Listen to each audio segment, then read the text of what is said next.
Good morning, insiders. Welcome to another Monday download.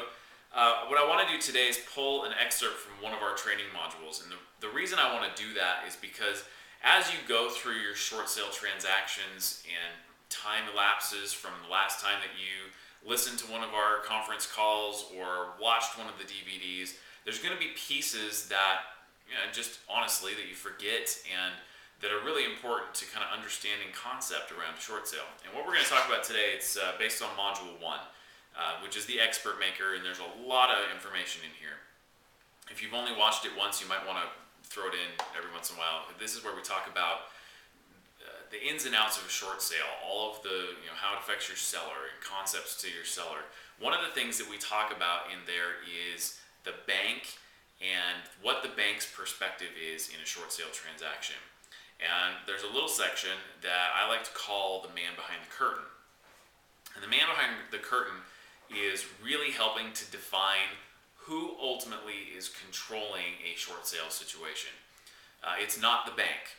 And for some of you, that's going to be a revelation or jogging your memory. The bank itself, Bank of America, Wells Fargo, Chase, anybody out there that's servicing a mortgage loan, they're not the ones making the final decision. And the key word there is mortgage servicer.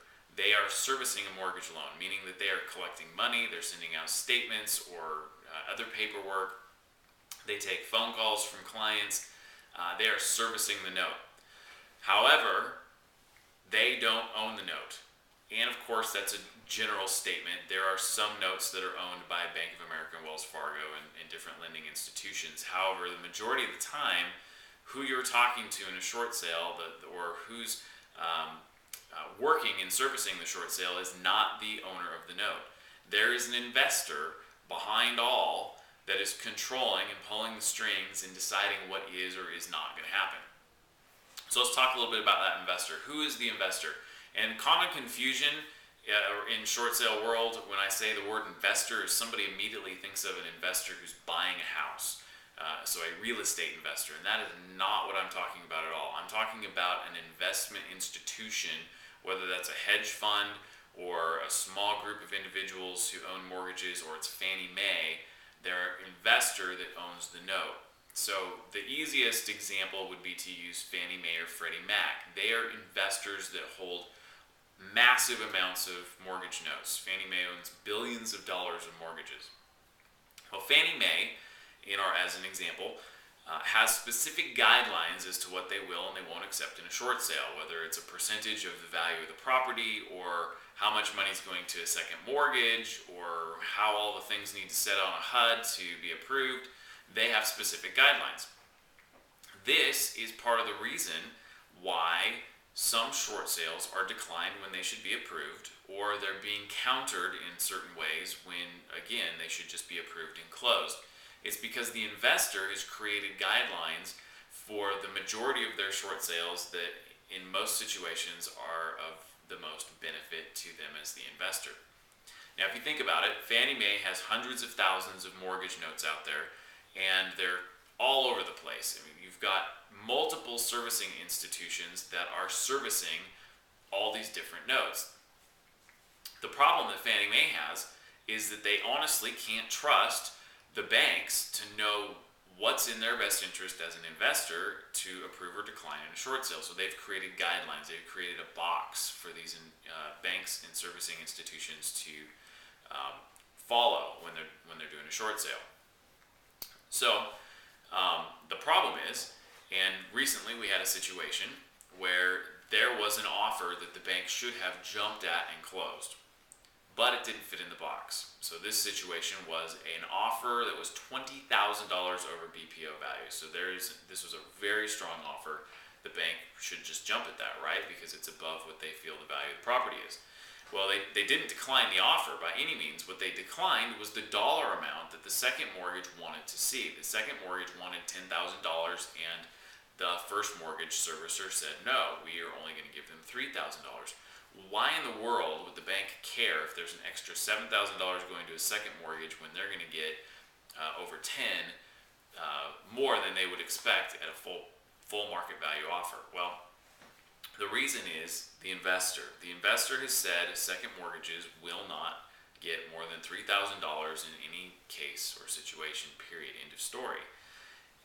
And so that ties the hands of the servicer saying, sorry, we're going to have to decline this, even though I think it makes sense and you know it makes sense.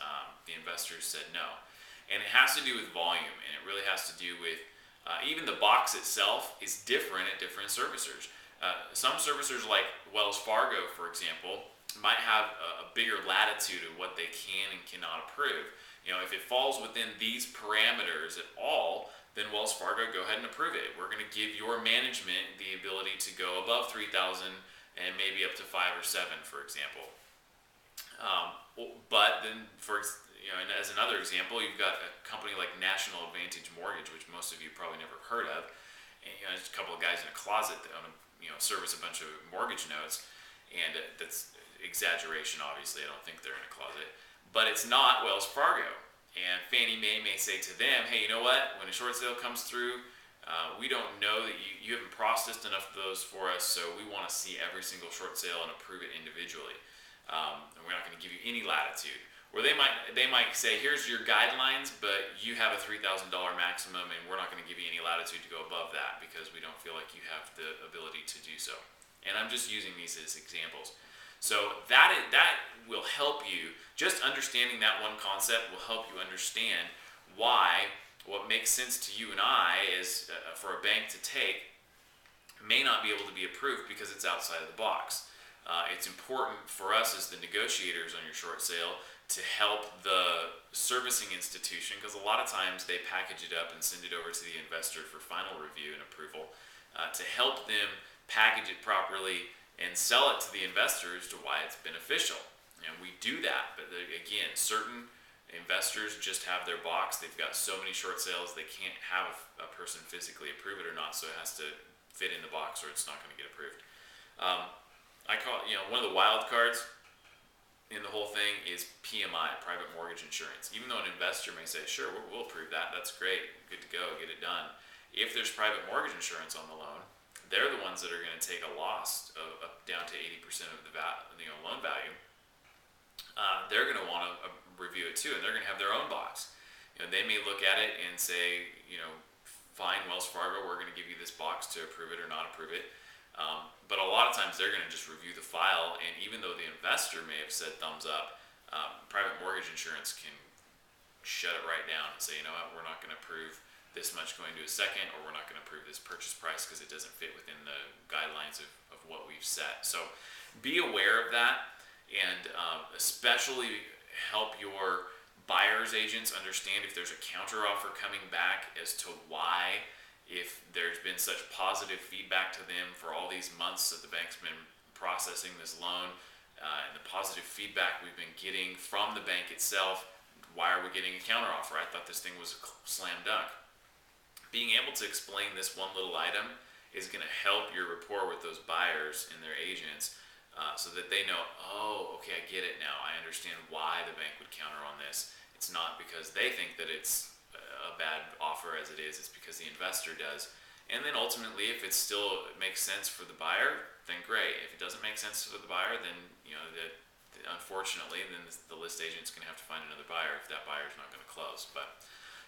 Anyway, the man behind the curtain, an important concept. Rewatch your module number 1 if you really want to get into the details of it, or you can get on the Insider Network and listen to the phone call that we did around this too. So, all right, have a great week, you guys. If you have any questions on anything, you need to set up a phone appointment or something like that, shoot me an email. We'll get on the phone and we'll talk about your transactions and make sure you guys are continuing to find success in your short sales.